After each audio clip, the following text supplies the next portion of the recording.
Since 2006, UniVersus has brought together all sorts of properties into one unified trading card game. Starting out focused on fighting games like Street Fighter and Soul Calibur, it branched out into anime, manga, and practically everything else until it saw massive success with My Hero Academia in 2021. With My Hero Academia now a mainstay in UniVersus, UVC Games is looking for its next big hit in the Critical Role Challenger series. Bringing together the Vox Machina and Mighty Nein in a pair of pre-constructed decks, they're unlike anything UniVersus has released before, and we can show the first cards you'll be playing when it launches on March 21st. Each of the decks comes with 60 cards based on either Vox Machina from Critical Role's first campaign or the Mighty Nein from its second. Each deck also comes with a collector's booster pack, containing 6 exclusive cards not found anywhere else or potential alternate arts for cards in the decks, all with the possibility of a parallel foil treatment. Every UniVersus deck is led by a single character card. For the Vox Machina deck, 2 of those character cards you can pick from are the half-elf siblings Vexalia and Vexeldon. Vexalia, Resourceful Hunter, is all about bolstering your ranged attacks by dumping a copy of Mark Your Prey into your discard pile right from the get-go.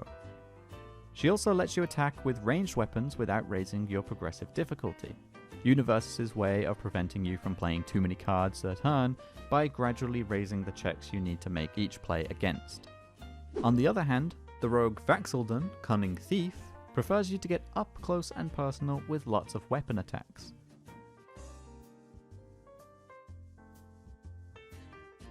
Dagger Dagger Dagger goes very nicely with both Vax and Vex.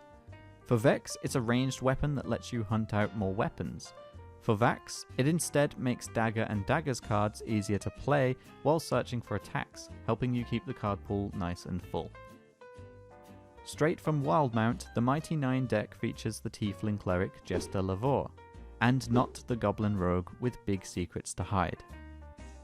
Jester Lavore, Prankster Priestess, loves to make your opponent waste their own resources.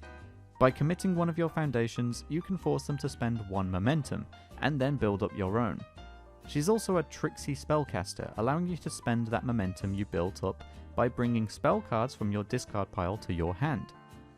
One of those spells might be Wound Restore, which can be used either to gain health back or deal 4 damage to your opponent. Meanwhile, Not the Brave, Irritable Goblin, is a mite more aggressive deck. She also has ways to build up a momentum with her Enhance, but the real power comes from having less health than your opponent. She's already a pretty small 22 life, so your attacks will likely deal more damage and stun for extra value most of the time. It wouldn't make sense to have Not and not her Flask, and so Not's Flask is an asset that uses booze counters to buff or nerf attacks. Be careful though, as running out of booze will reduce all of your attack speed by 2. The aim is to hit hard and fast in just a couple of turns. If things stretch out too long, most of Not's advantages start to wither away. These are only a handful of the cards that'll be coming in the Critical Role Challenger series. Expect to see movers and shakers of Exandria as we get closer to its March 21st release.